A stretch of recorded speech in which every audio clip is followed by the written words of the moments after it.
Welcome back to the Remedial Film Class Podcast. I'm your host, Dan. And I'm Travis. And I'm George. And George, are you feeling the heat?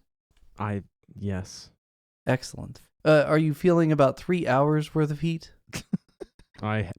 Yes.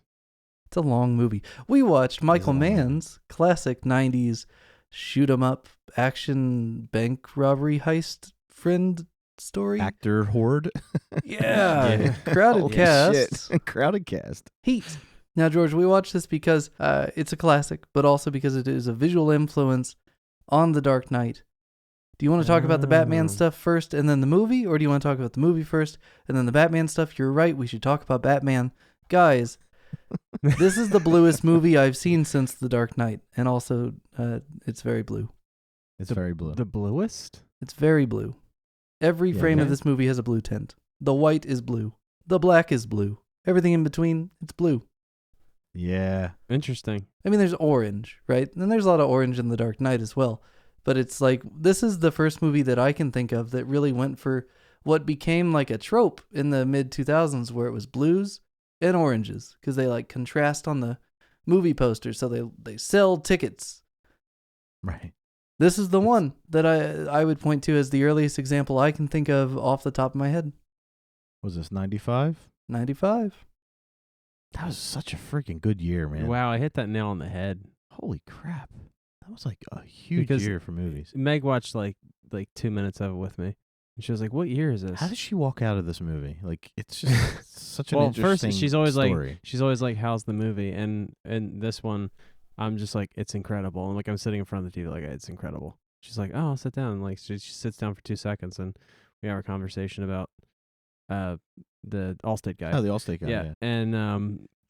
And she's like, "What year is this?" And I was like, "I don't know. Like, look at how old Padme is. What is it, like 1995?" She was already an Oscar-nominated actress by that time. Dude, I was like, look how old she is. What did she get nominated for? It was the one where Jean Reno was an assassin. What the hell was that called? Yeah, it was like her and Anna Paquin were like just icons, and they were like 10. Mm. And she was in the one with Matt Dillon, where like it was like Beautiful Girls, I think it was called, or something. I was like 9 at the time, so I was not watching. It was a weird movie. You weren't watching Beautiful Girls at 9 years old? I was watching the X-Men cartoon. Tim Dalton, I think, was the actor. He had almost like a relationship with her in the movie. He was obsessed with him, and they had like a strange romance in that movie. I don't think my mom would have let me watch that movie when I was 9, bro. It never got physical, but it was just a lot of flirting, and it was uncomfortable because Tim Dalton was around for a while. He was like in his mid-20s, maybe even early 30s when that movie came out. And she was maybe 12, 13. So it was like, it was awkward. Yeah. Okay, gross. But Heat, good. Most people that are involved with each other are of appropriate ages, yes, with maybe the possible exception of Al Pacino's wife. Yeah. She's a little young for him. Who was all over the place. I just thought I was like, okay, she's weird, and that was it. Yeah, that's the one character where I was like, I don't know why. Well, this movie has Ashley Judd, who at this time was the wife of Val Kilmer, the blonde with the baby. She was a 10 back then. Yeah. De Niro's chick, whoever she was. Amy, is that Amy Madigan? Amy Brenneman. Brenneman. Are you guys going to judge Amy on the podcast? She's my type, that's all I'll say. Because she was on the show judging Amy. Yes, she was. Fucking A. She was also on NYPD Blue. Yes. Like a whole lot, from what I understand. I never watched that show, but from what I understand, she was all over the early seasons of that show. Yeah. I think in like she some was FCC violating ways. Character. Yes. Her and Jimmy Schmitz. Oh, Jimmy Smits. But hey, yeah. So guys, Batman. Yeah. Dark Knight. Batman. I mean, this movie has a lot of the if the heist at the beginning of Dark Knight is similar to the plot of The Killing, they did it with the color palette and cast and equipment of this movie. There was a lot of shots, like cinematography that Nolan borrowed. Like There's that weird scene where it's almost like completely silent, and it's almost like a drone shot of the van driving through the city, and it was. You could even hear the kind of music that Nolan plays at the beginning of Dark it's Knight. like prototype Hans Zimmer music. Yeah, and it was like it was tension building, but it looked like an IMAX shot before IMAX ever existed. Well, and the shots of the helicopter flying downtown, at night, it's just like, oh hey, watch out for those wires. Like I know how this ends. Well, and even the opening robbery, which the hockey masks way cooler than Joker masks. I'm sorry. All they needed was machetes, and I would have been 100% on board. Yeah. But the armored car that they knock over with a semi is essentially the same armored car that Dent is riding around in when Joker flips a semi. I guess Batman flips a semi with Joker in it. It's been a minute since I watched Dark Knight. But these pieces are all in the Dark Knight very intentionally. Yeah. And clearly the bank teller is like... he's basically playing the same guy. Yeah. As the money launderer. Well, and then, because Victor Van Sant or something?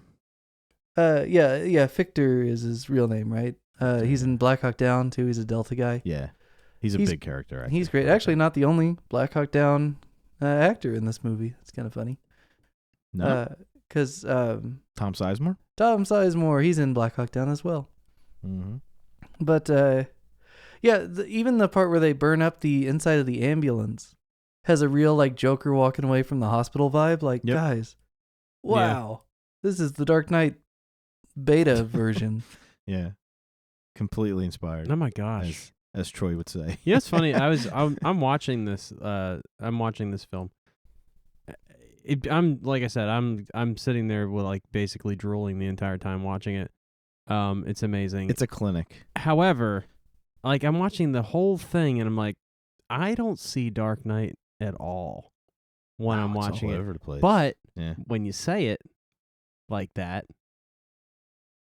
the ambulance on fire is a lot like the hospital blowing up. Well, and when you go back now and watch The Dark Knight with these movies fresh in your mind, I'm hoping that they ping a little harder so you can say, oh, wow, Nolan really is taking 75 years of cinema history, combining it into a 2.5-hour movie. And I got a little bit of vibes from the serial killer guy, the guy that ended up the trailer park guy.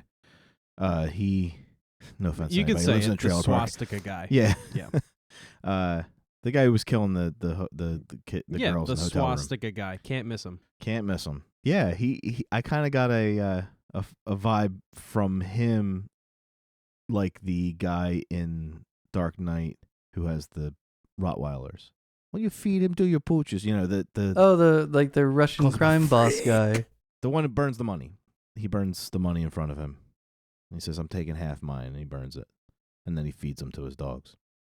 That guy, I just that seedy underground criminal feel I got from that guy, because everybody else was kind of organized and composed in this movie. Yeah, like yes, absolutely. Everybody, even Val Kilmer, who was dealing with a shit ton of demons and gambling and all that stuff, and just the stress of having a kid and a wife and all that stuff, and like a gambling problem, and the burden of being Val Kilmer, the guy who ruined the Batman franchise. You got to carry that with you in every movie. That is a burden. I don't know if he ruined it. He did okay with what he was given. Schumacher ruined it. But we'll have that conversation on another night. Oh, God, I hope not. I love Val Kilmer. I do. Val Kilmer. If you love Val Kilmer, there are a shit ton of movies you could watch with him in it that are just so underrated. Yeah. I mean, we all love him from Tombstone. Say when. But, you could go all the way back to Real Genius. You can go back to Top Secret, like all that, and then Top Gun. Like, he's funny.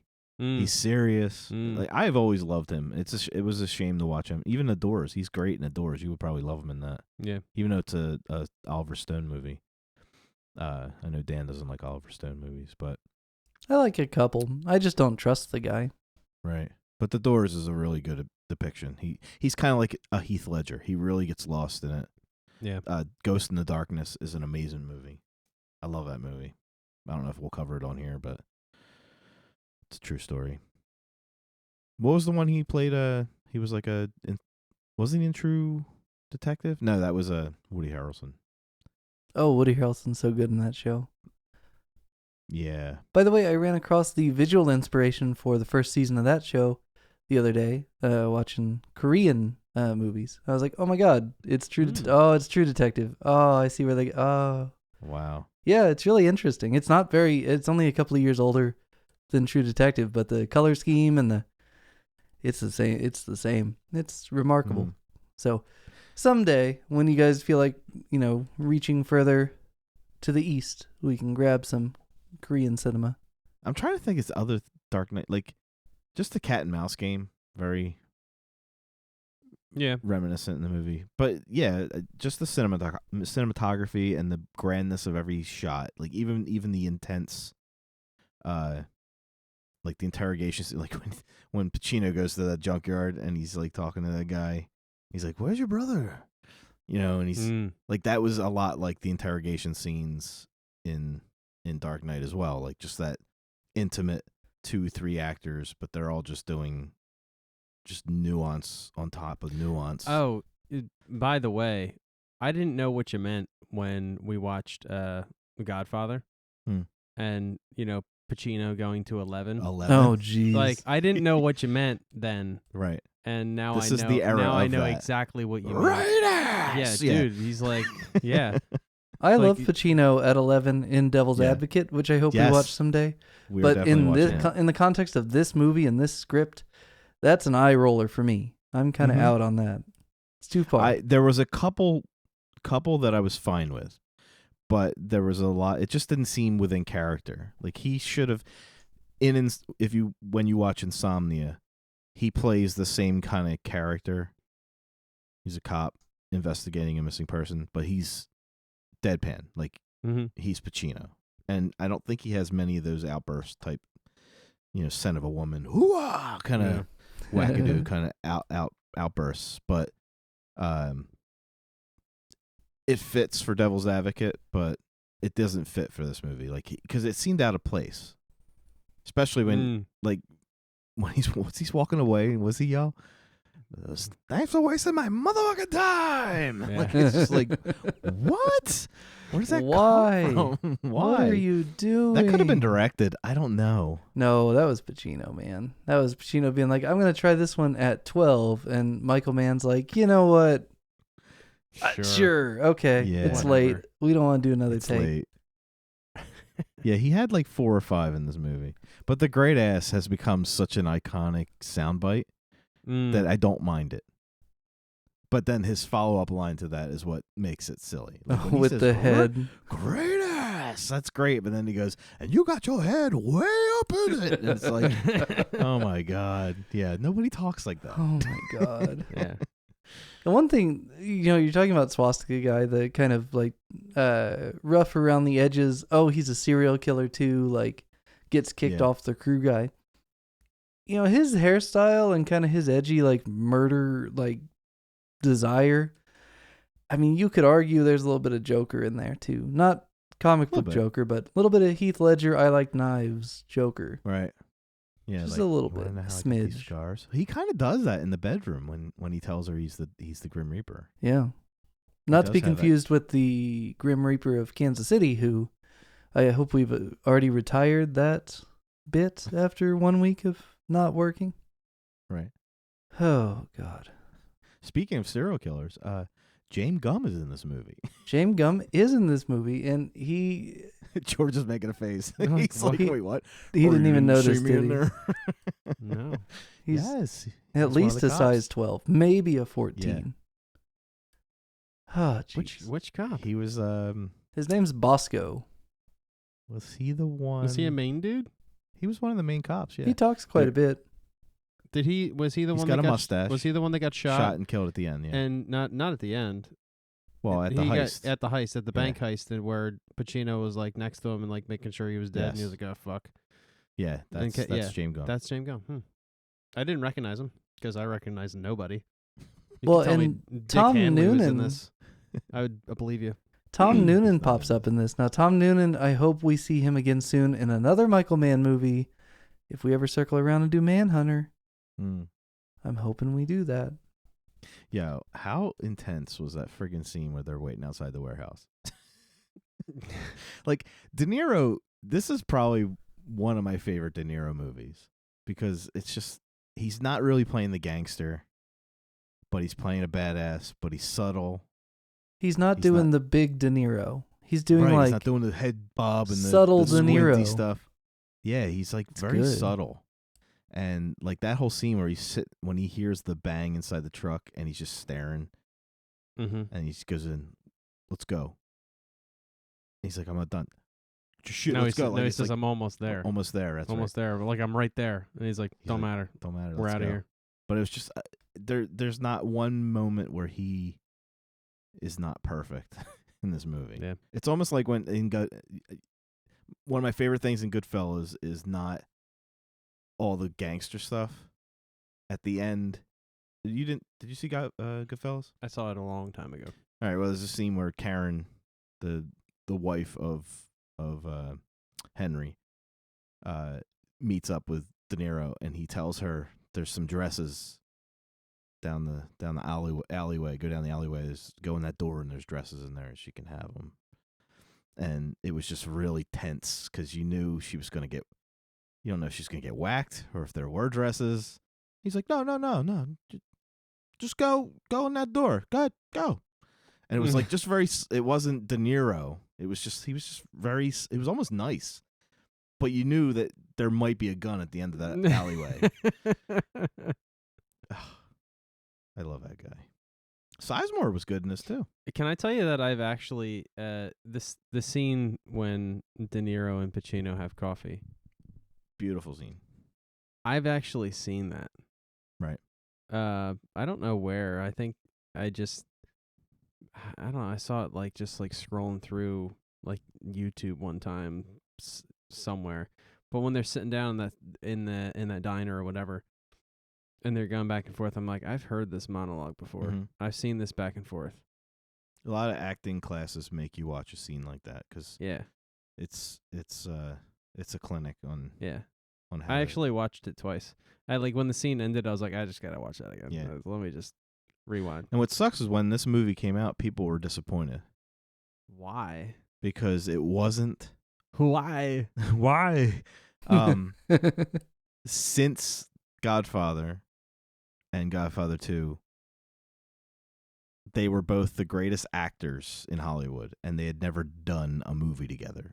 They were in The Godfather Part 2, but they didn't do any scenes together. No, right. So when they did this, it was like 25 years in the making or whatever, 20 years in the making, and people were like, it's finally happening. And it didn't have the payoff that they wanted because neither of them were playing mob bosses. Neither of them were playing that, like, Pacino was playing a cop. Like, it didn't have that build up. But he wasn't just playing a cop. He was playing an obsessive cop. Right. So, but it wasn't that. Everybody always wanted those two in a Scorsese film playing two mob, bosses going at it. And one of them's the rat, and you don't know which one until the end. Right, just to get that tension. But that, when you look at this movie now, no one had any argument. Like, they should not even have whined about it because it's even though they only have one scene together, or two if you count the pullover. Well, I think the pullover and the coffee scene are the same thing, basically. Okay, That's so the they same only interaction. have one real scene. And the very end is the other scene. Yeah, but I mean, it's just kind of cat and mouse. It's not like there's no dialogue. It's a scene. Yeah, there is. There's a little dialogue at the end. True, a little bit. Very little bit. A little bit. But he's doing his little bit. His squint and head nod. His De Niro. Sorry, Dan, you don't get face. you don't get the visual.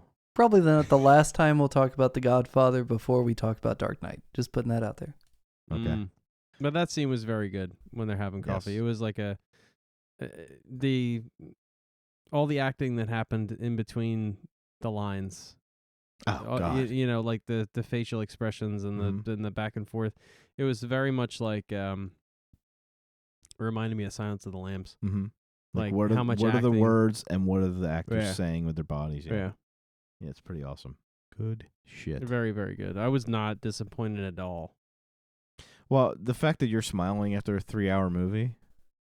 Dude, this is my jam, bro. I know. That's why I said it's kind of like Dude, Country for Old Men. 3 hours and you know, you don't feel good at the end. That's my kind of movie. Yeah, I was like, oh, wow, an attempted suicide. George is going to be happy. Oh, that was rough. Oh, God. Bro. Oh, man, that was bad. Thankfully, he didn't do the hug cry that he does in Godfather 3, because that's... let's pretend that movie doesn't exist for the sake of this podcast. Never he saw it. almost did it. He almost did it because it's What? around the same time period. The hug cry? I don't even know what it is. Yeah, a character in the movie dies, and it's a character very close to him. And when he goes over and scoops the body up, it's like so melodramatic, like a scoop, hug to the chest, then let the body flop, and then hug it again. Like it was just like Okay. yeah. You know, a hand on the back of the head. Oh God, no! Yeah.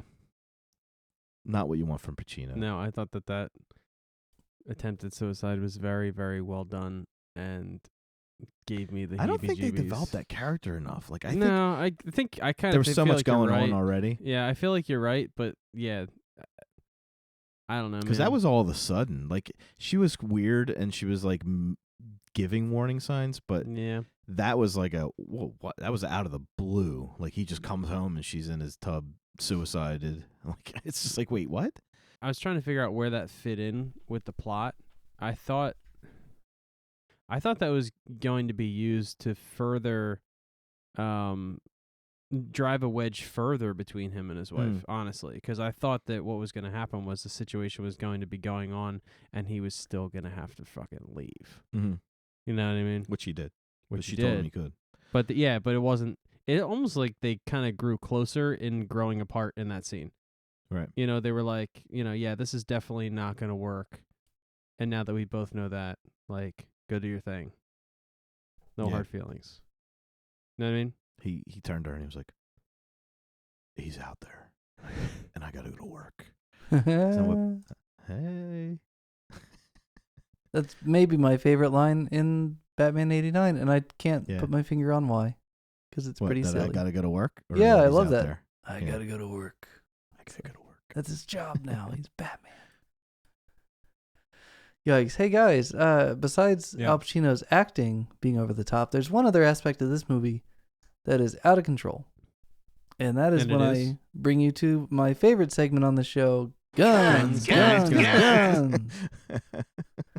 Jeez Louise. It does, right away, watching the movie today, I had a new perspective having done this show with you guys for so long. You remember in Rambo, First Blood, when I pointed out that like the head sheriff guy had a different rifle than everybody else, and it was like a slightly higher caliber, and it's like, wow, what a douchebag. He's got like the bigger gun to be the bigger guy. Val Kilmer pops up with almost the same gun at that big shootout with the truck, and I was like, he's got the gun. He's got the. It wasn't exactly the same gun, but it's pretty darn close. H&K looks like a G3. This one, I guess, is the H&K 91A2, if I am to believe the Internet Movie Firearms Database, which why wouldn't I?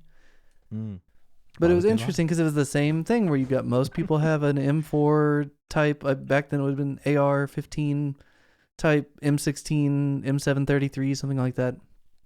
And one guy has to have the H&K. I was waiting for one of them to pull out the old Painless from Predator. Oh my god, the howitzer gun, like the side-mounted helicopter gun. I was like, why don't they have that gun? Or a 50 cal sniper. But it's like an oddly diverse cast of guns. There's a ton of guns in this movie.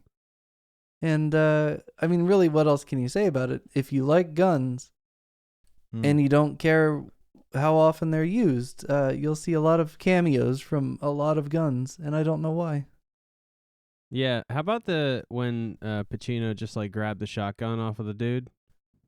Like, there was a cop standing on the corner, he had a shotgun in his hand. He's and like just out of nowhere, he was like, "Give me that," and he's like, "Yes, sir." And I was like, "Does he even know who he is?" Right. Like it was very strange. I'm gonna take your gun. Yeah. I was like, "Wait, he just like gave Pacino his gun to like? Did they know? I'm sure they know who he is. He's like the chief of police. I don't know. The Do they? LAPD. They didn't establish that. He was just like, "Yes, sir." Like, here you go. Right. I'm after it. Yeah, and they you kind of you look like established you're after a guy. Here, take this gun. subtly. They established that there's not a very good rapport between the LAPD, like investigator, like the suits, and the actual grunts. Because when they're waiting, when they're staking out, Yeah. like you can tell there's just a tension between them where it's like, we don't want to be dealing with you. We want to be doing this by ourselves, but we need the manpower. And then you're the asshole that knocked on the side of the truck, and like you could just tell there was a disdain. Guys, Oh yeah. Die Hard. Come on. Yeah. The power Yeah, I dynamic. did get that. Yeah. Yep. That conversation. And if we need another Black Hawk Down reference, a couple of the guys were carrying the Colt Model 733 Commando, which is before the M4 was the shorter version of the M16. This was a very short-term use M16 shorty that is the primary gun of Delta Force, I believe, on Black Hawk Down. Nice. So that's kind of fun. It was also my first and only electric airsoft gun was the Colt Model 733. Wow. Yeah. Do you still plastic. have that? No, I sold it right before I went to college. Yeah. Dude. It was so Sold it much in fun. them. Getting out in the woods with my buddies in camo and shooting each other with little plastic BBs. It was great. That was so much fun. Oh my gosh. Yeah, I kind of miss that too. I have 2 of those. I have an That's MP5 and AK. Tokyo Mori or Classic Army? Who made yours? Something like that. I think it's Tokyo Mori if I had to guess. Yeah, I got into it right as Black Hawk Down was the popular movie, and they released the 733, and it had a better barrel stability than any of the other M16 models, so I grabbed it. And let me tell you, I kind of wish I still had it. Those things are fun, and that's a good social distancing activity out there in the woods. That's at true. least 6 Put feet your mask away on, Dick. Yeah. with a mask on. It's perfect, guys. We're missing an opportunity. It's true. C. Guns, guns, guns, guys. Yeah, that shootout is ridiculous. Like they're basically just throwing people out of in the supermarket parking lot, and it's like, when you hear the first gunshot, why are you still walking around in the parking lot? No, seriously. You know what I was thinking of in the supermarket parking lot?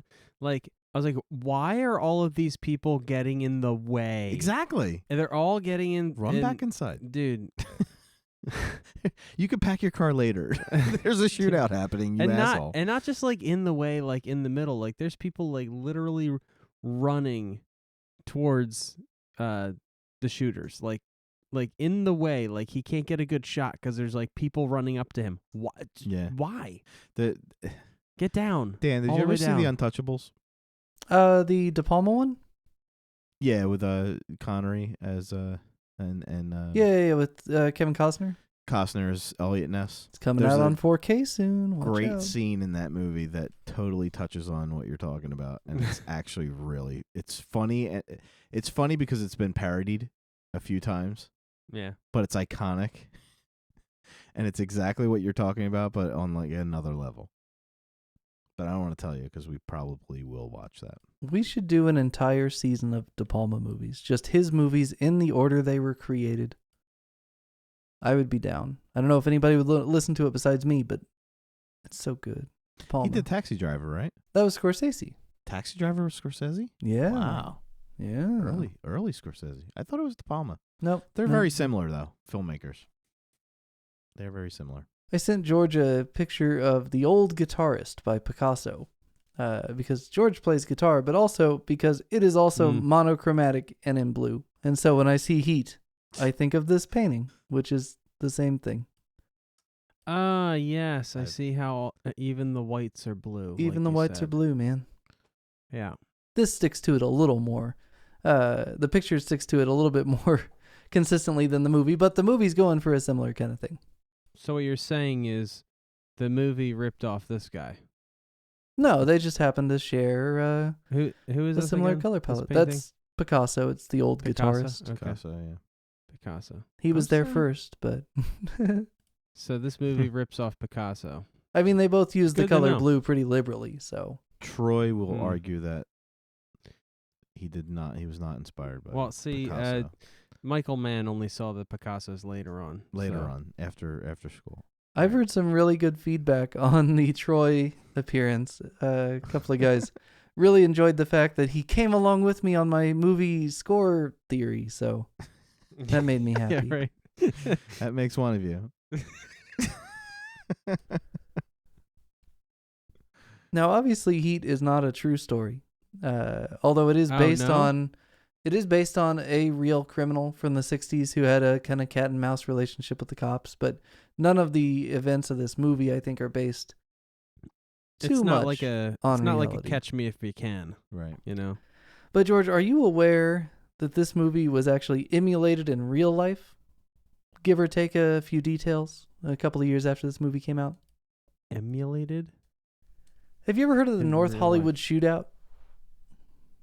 I know you weren't so up on your modern American history when we talked about the race riots of the early 90s, but do you remember the footage of the guys who robbed a bank in Hollywood, all decked out in body armor, just exchanging fire, standing up without cover with the cops?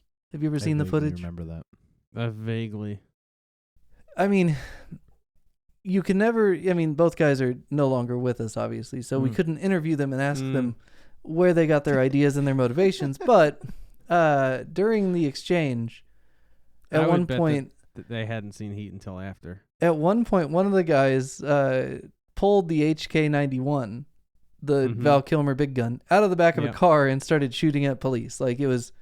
They were on the scene ready to roll. Right. And one of them owned Heat, it turned out, when the police seized all their crap after they were killed by the police. One of them was That heard seems saying, circumstantial. "Give me your keys, you cocksucker." Give me your keys, you cocksucker, motherfucker. Straight to that. One of them yells to the other, like, "Hey, no, you're supposed to come in from this angle." Yeah. It's like, oh, no. There's not enough blue in here. It's not blue. It's too gray. Not enough blue over here. These the hockey whites masks are not blue, you aren't hockey cocksucker. masks. We should have had hockey masks. We would have been better off. No, it was huge, man. Like, it's one of those things that, like, police historians will point to as one of the turning points for SWAT, because their body armor was so significant that, like, the weapons the cops had when they pulled up weren't sufficient. And so while they're waiting for SWAT to deploy, they're like, the street cops are going to a gun shop to be like, "Hey, we need bigger guns because these guys are bulletproof." What kind of masks were they wearing? I think, are we sure they weren't? Dan, you have talked about this incident before. Probably on this show. It's one Are of you those sure they things. weren't inspired by Point Break? Well, I Could mean, have been. I think it might have been. I think Were they wearing people Nixon rob masks? banks all the time, but they just Yeah. it's pointed out that they own the copy of Heat and the guns are the same. Like the Dude, I think we were talking about this on episode 2. During Psycho? The military Oh. No. RoboCop, maybe? Yeah, RoboCop. Was it Militarization. RoboCop 2? it might have been RoboCop or Dirty Harry or any episode number of Dirty those. Harry. Yeah, We've talked the about mili- SWAT teams a lot. When you talk about the militarization of the police, at some point very early in this podcast, I think you mentioned that. It's They a were that Kevlar. event. it's one of those escalation. weird things that, like, Yeah. you know, I was the perfect age to be seeing that on the news and just going like, ugh, like, wow, that's threatening, you know? Like, it's not the bank robbery you see. Even in this movie, they make it a good point to, like, try to get away. These psychos were just like, let's stand in front of the bank and engage with police in a fully automatic, like, what the hell? Like, what was their tactic? I don't know. Didn't Pacino have like a M16 or something during Dog Day? Didn't he start like a shootout with the cops? I'm trying to remember. I haven't seen that movie in forever. Dog I Day don't After remember, Dark. man. But it kind of has that same feel. Just that fuck it moment. Yeah, just like, okay, well, they caught us and our car's not going to roll, so let's just Yeah. use all this ammo. Like, what the hell? I don't know. People are crazy, And I think man. A Fish Called Wanda was inspired by this movie as well. Yeah. They watched A Fish Called Wanda and were like, you know what? Life isn't worth living. Before 12 Monkeys comes out, let's hurry and do this thing so Oh, we don't have to see man. 12 Monkeys. That's a pretty good Wow. heist scene in Fish Called Wanda. I really like the part where You- he screams. You That's touch really his dick, funny. He's dead. Don't touch his dick. What? Oh man, that movie's so good. I guess. Asshole! They should scream that at the end of this movie. It would have been So great good. when they were pulling out. So good. You know what's weird about Michael Mann movies? There's I'm going not to tell you enough of what's them? weird about Michael Mann movies. I've seen now, I think I counted 5 of his movies, excluding Manhunter, which I've read the book it's based on. The 4 other movies I've seen from him, I've seen each one at least once, some of them twice. Heat I've now seen 3 times. And when I get like an hour away from those movies, I don't remember anything about them. They do not create a lasting, and I don't know what it is. It's like my brain does not record the events of these movies. I think Heat has about 5 or 6 memorable moments where it'll stick with me. But yeah, you're right. When I watch this again in about 2 years, I'll be like, oh wow, I forgot about this part. But yeah, there's a lot of visuals that, you know, I've always remembered from when I saw it back in the 90s, and then from the trailers and whatever. But yeah, some of it's memorable. It's weird though because it's like super slick. It's all gorgeous, right? Like every shot in this movie is top quality. But like something in the way he does his stories and his pacing, Collateral, Miami Vice, Public Enemies, 3 movies in a row. I saw them all in theaters. I might remember one like shot from each one. It's probably the cover. Why did the movies go in one ear, in one eye and out the other? I don't remember these movies. What is wrong with me that I don't get these movies? They don't stick. Now you know how I feel whenever you tell me Dix Hanley was in a movie. Oh. He's in this movie too. He was working craft services as a favor to Pacino. He's the He's the armored car driver. He's the bus driver. He's the bus driver. What's great about that I killed the bus driver is He says it in a question. stepping to the side. Right. I know, it's The so entire good. time. It's another step to the side and another step to the side. No, I killed the bus driver. Another step to the side. What bus driver? Boom. Dude. Yeah. So good. He's just the stepping to the side. Well, Why and is then he the way that he stepping to the- nonchalantly does kill the bus driver, right? Like Right. he follows Yeah, through, well, yeah. doesn't even glance at the guy, just sidearms him. Just wow. And it's kind of a funny play on the villain giving the expose of what his plan is. Like he's like, nah, I killed the bus driver. Like, I'm telling you what's gonna happen. Yes. The whole movie does that. But like that movie, I can remember pretty much every scene, right? Like, Right. what is the difference between a Nolan movie and a Michael Mann movie? I just don't know. Well, it's Batman, so visually it's more of a painting. But then, like, Okay. Just- No Country for Old Men, right? Very Yeah. comparable to this. A lot of gunplay. Yeah. A couple of main characters, cat and mouse game. That movie made an impression on me from moment one. Mm-hmm. That Heat just never connected the right way, and I just can't put my finger on what it is. I think with No Country for Old Men, it's not as much of an ensemble cast. There's like 5 or 6 main characters that interact. So it's more, even though it's as grand as this, it's more intimate. Personal, maybe. Yeah, it's more personal. Like That's what I was just gonna Yeah. say. you're in very close with the killer. You're in close with the cop, and the 2 or 3 people they interact with. Like Yep. it's just very, very intimate. Yeah, it's kind of like the circle is tighter. Yeah. The circle of people. Like when we watch Involved. Jackie Brown, it's like there's so many characters. That's actually a mixture of the two because there's so many characters in that movie. There's so much going on, but it's intimate. Like because they recap 3 times, they show 3 different angles of situations. Mm-hmm. So you're involved in this grand scheme with a lot of characters, but it still feels intimate. But yeah, this movie's very big. It's like there's a lot going on, so I can understand missing stuff. Did they just like develop green screen around this time? Green screen's been green around in screen's been some around a form or while. another for a long time, but So is it? Am I seeing green screen where there isn't green screen? That's what I want. What in scene this are you movie, talking I about? think you probably are. This is Okay. mostly There's- locations. Okay. Yeah, there's not much CGI or anything in this movie. Okay. I mean, nowadays they use green screen just to create worlds. There's like, There was at least a half a dozen shots where I was like, I don't think that background's real. No, they were. You're just ruined by modern movie making. Yeah, but it didn't look right. There was something not right about it. It's But lighting. hey, listen, I don't know. Where did they film this? I say this with some confidence, but really I have no idea. I imagine it's in L.A., right? Like there's a lot of, at least the overhead shots and stuff are L.A.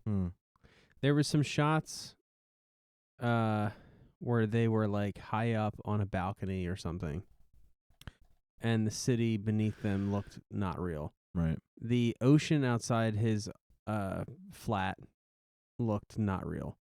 Because you weren't seeing it the way you normally see the ocean. That house was like a pier, so it was built out onto the ocean as opposed to like seeing the beach. And so your eyes I'm were just playing saying tricks on you. the times when I thought this. Also, there was one scene where they were driving, and it kind of felt like, like there's a moving. You know what I mean? Like they're sitting in the car like that's Psycho. not moving. When you're watching Psycho, you see the road is moving behind her, but she's kind of felt like that.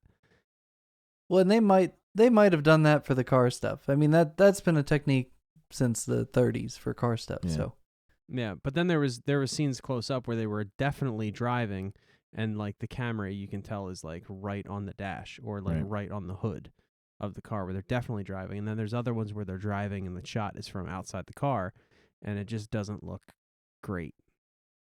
But 90s. yeah, it's from the 90s. I can't really complain. Although it's the same year as I think Usual Suspects. So Well, the Usual I think Suspects 7 came out that year too. Didn't do anything special with effects, did they? No, but I mean they did a lot of location. Isn't there a lot of driving in 7?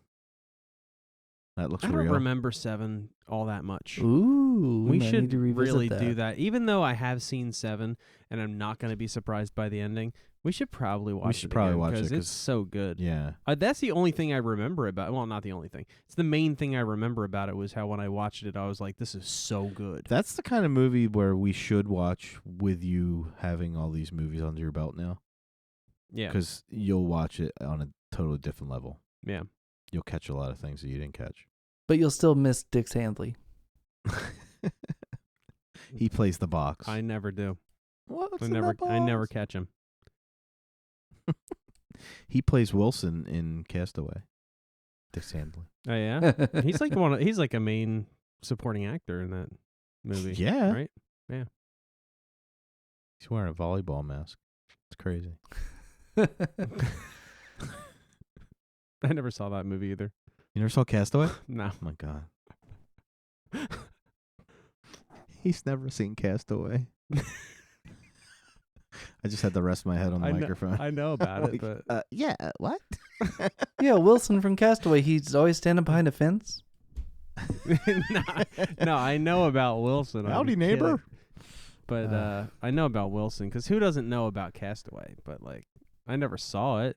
I know about it. It's probably one of the single most amazing performances from him. To be able to, I mean, yeah, Saving Private Ryan. It's a Bill and all that Murray stuff. movie, right? Tom Hanks. I'm just kidding. Yeah. No, it's Just to be able to act by just to nothing, it's just amazes me. Yeah, I mean, how many people were in that movie? Like 3? Oh, it's just him. Did you ever Except see for the remake the with beginning. Channing Tatum? No. No. Usually people are saying he's Wilson. Acting with Channing Tatum is like it's like he's a volleyball. Yeah, sometimes he gets non-fucking confused and we have to glue a green tennis ball to his head so that the camera can remember where to put the CGI him later. Oh man. That's mean. he's I've so never met pretty, that man. though. Plus, he could probably break me in half. He probably could. Yeah. I wouldn't mess with him. That's Magic Mike. Never have seen those movies. I hear they're fun. So we're not watching Magic Mike next What, to no, prepare not for the Dark Magic Knight? No Magic Mike. I guess we're doing the movie, right? No, we have one more. Remember? Oh, Let's that's explore right. The You have something Italian soon. origins. You never told me what it is. Yeah, you you guys have Even no idea. announce Actually, it. I did tell you once a long time ago. So you're gonna roll Okay. your eyes when you realize what we're watching next. So George, All right. Let's hear it. Next week. is a movie. we'll be watching a play which just happens to also be a movie. Mm-hmm. 12 Angry Men? Oh, I wish. Oh, man. If there was a way I could connect those two, I totally would. Let's watch that. Now, if shit, we man. got the Dark Knight sequel they originally intended, we might have been able to. Because they were talking about the trial of the Joker. Which actually, kind of interesting, right? Because I'm pretty sure his civil liberties were violated by the Batman a couple of times, so he probably would have 100%. walked, right? So, Yeah, Absolutely. probably. That's why he's always out. yikes. Glad Yeah. that didn't happen. We'll be watching Joseph Mankiewicz, Julius Caesar. You did bring this up. Because actually, you brought it up. At some point, Travis was like, a movie like Julius Caesar that we'll never watch. And I was like, actually, we're going to be watching that soon. And you were like, why the hell are we watching Julius Caesar? Well, now you'll know. Interesting. Ed Dubrute? This is good for me. Not just for movies' sake. The sake of movies. I feel like I should know the plot of Julius Caesar. Oh, Jesus.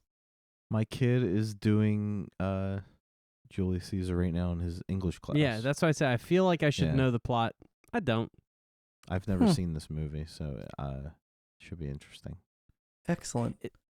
Excellent. Excellent, Smithers. I'll try to send you ahead of time, although I may save it for the show. And I may forget. So if I do forget, listeners, hate mail me to remind me to do this as an in-between show. There's a clip from the TV show Rome that kind of fits in and around the Julius Caesar movie because they didn't want to approach. You'll see when we get there. But there's a clip from Rome that I love to show people after they've seen this movie. But first, 1953's Julius Caesar. Don't look at the cast list. Just go in blind and you'll be rewarded. Is Dix Handley in it? Oh, probably I is. sure hope so. He plays Brutus. When you see what a tenuous connection this has to The Dark Knight, you're going to be so happy. Just kidding. It's probably the entire crux of my excitement for talking about The Dark Knight. Yeah. Because Alan Napier's in it. All right. Sounds good. Jack's brother? No, yeah, like Yeah, Jack Alfred from the Napier's brother. 60s Batman Right, show. right. Yeah. And that's the connection? No. And that's it? No. It better not be it. Wait, That's what? not it. There's so much more. Guys. There's more. Hold on to your butts.